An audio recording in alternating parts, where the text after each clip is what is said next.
you mind if I remove my name tag?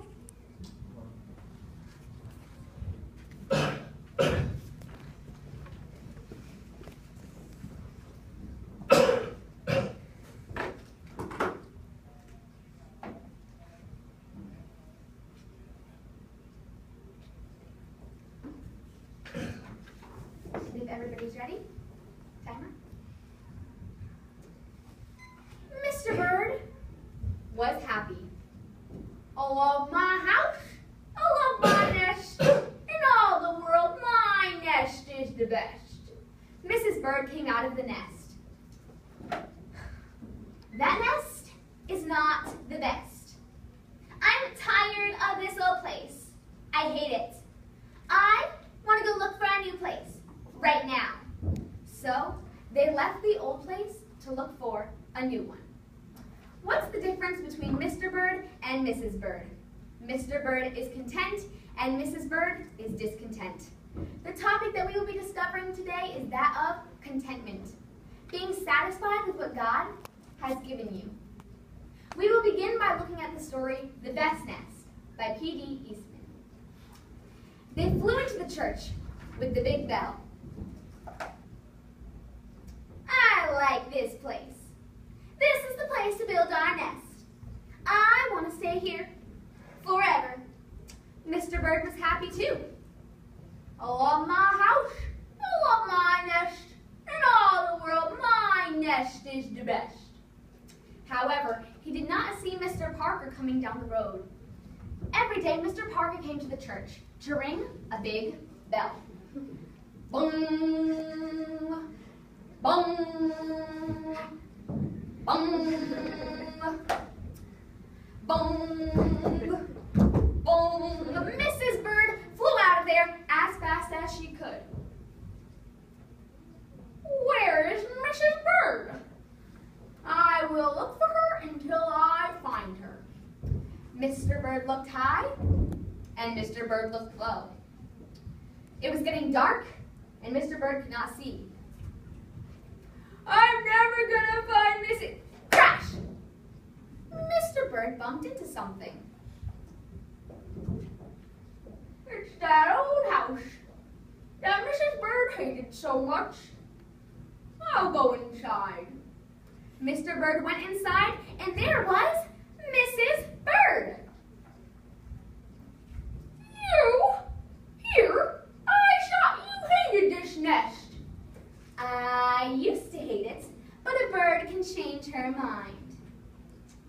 Mr. Bird was content with his home. The only reason he left it was because of his love for Mrs. Bird.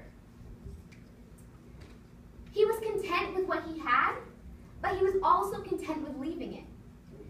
Mrs. Bird, however, was not content, and because of that, she made the rash decision to leave her home, only wanting to come back to it in the end, not realizing what she actually had until she made the decision to leave it. Our next story will look at how, when discontent, we end up in a worse place than when we started. The Garden of Eden, taken from the Children's Illustrated Bible by Selena Hastings. God made a garden in which grew every tree and plant. In the center of the garden stood the tree of knowledge. God put man into the garden, telling him that he may eat anything in the garden except from that of the tree of knowledge. If he were to eat that, he would die. God also put woman in the garden. Now the serpent questioned the woman. You may eat any fruit that you please. Yes, any fruit, except from that of the tree of knowledge. If we eat that, we shall die. But surely you will not die. You will only know the difference between good and evil, and you will be equal with God. Eve was tempted by the juicy fruit that would make her wise. She picked one and ate it. She picked one for her husband also, and he ate it. As they stared at each other, they became aware of their nakedness. They gathered leaves to cover themselves, and they heard the voice of God. Adam, Adam, where are you? I was afraid, so I hid.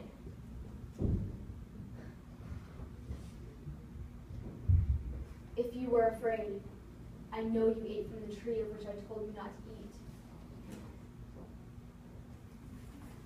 It was the woman who gave me the fruit. It was the serpent who tempted and deceived me. God cursed the serpent and banished him from the garden. He gave Adam and Eve clothes. Now that you know the difference between good and evil, you must leave Eden. God drove them out of the garden and into the world. Humans have had trouble being content since the very beginning. The very first sin we ever committed was because of the fact that we were discontent. We always want more. We lived in paradise, but that was not enough. Our final story will share of a little boy named Willie. Willie works on his father's farm. He is very, very poor, but full of joy. We pick up the story right after Willie has just risked his life to save a pack of horses that have run away from their owner. The Contented Boy, taken from A Hive of Busy Bees by the Sure Foundation. You're a brave boy. What do I owe you for your sacrifice? I did not stop the horses for pay. I was afraid that they would break the buggy and hurt themselves. Well, surely you could use some money for clothes. I got a pair of shoes in these and a nice suit of clothes for Sundays. Anyway, these clothes are all right to work in. But you will need books for school this fall. I got some books that people gave me, and I glued in the loose leavings, so they work pretty good, thank you. Well, wouldn't you like a ball and bat? I made a ball out of some wool my mother let me use, and I whittled a bat. That serves the purpose very well. Thank you. My boy, now I realize why you have that smile. For you have learned the secret, which many people do not know. The secret of contentment. I shall have to call you the Contented Boy. A few days later, a large box came to the farm. When Willie opened it, on top he saw a card on which was written, "To the Contented Boy." Inside was a new suit of clothes, some shirts, overalls, stockings, a cap, a baseball and bat, and a $5 bill. Willie learned the secret of contentment. What he did not have didn't matter to him. He was just satisfied with what he did. Today we looked at 3 stories which ultimately represent contentment. First, through Mr. Bird, we saw that we should be content with what we have, but also content with giving it up. Through Mrs. Bird, we saw how when we are discontent, we make rash decisions and leave things that we're ultimately going to want back in the future. Second, through the story of Adam and Eve, we saw how humans have had trouble being content since the very beginning. And when we are discontent, we always end up in a worse place than when we started. And finally, through the story of the Contented Boy, we saw that contentment is a rare thing. But when we are content with what God has given us, we are truly satisfied. Thank you.